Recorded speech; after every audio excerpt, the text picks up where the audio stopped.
কত কিছু চাইলাম, পাইলাম না, দিল না আল্লাহ। বলে না আপনার সব দোয়া কবুল, তবে কবুল হওয়ার 3টা সিস্টেম আছে। কয়টা?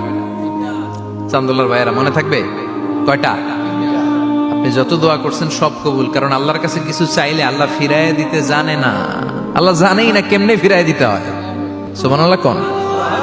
চাওয়া মাত্রই আল্লাহ বলে অ্যাকসেপ্টেড, যা কবুল, দিব দিব না এটা বলতে জানে না, চাওয়া মাত্রই বলে দিব। 3 সিস্টেম। নাম্বার 1, আপনি আল্লাহর কাছে দোয়া করলেন, চাইলেন, আল্লাহ বলে দিব, বলেই তিনি দিয়ে দেন আর আপনি খুশি হয়ে যান, পেয়ে গেলেন।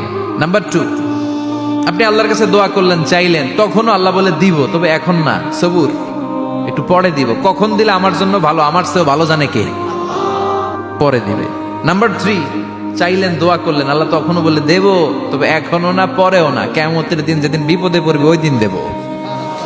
যেদিন তোর বাবা তোরে চিনবে না, তোর মা তোরে চিনবে না, বন্ধু বন্ধুরে চিনবে না, পীর সাহেব মুরিদরে চিনবে না, মুরিদ পীর সাহেবরে চিনবে না, ইমাম সাহেব মুসল্লিরে চিনবে না, মুসল্লি ইমাম সাহেবরে চিনবে না, কেউ কাউরে চিনবে না। ওই কঠিন দিনে তোরে আমি বাঁচাইয়া দেব। তাই দোয়া যা করছেন ছোটবেলা থেকে আজকে পর্যন্ত, লস হয়েছে না লাভ? লস না লাভ? এজন্য বেশি বেশি দোয়া করার দরকার আছে না নাই?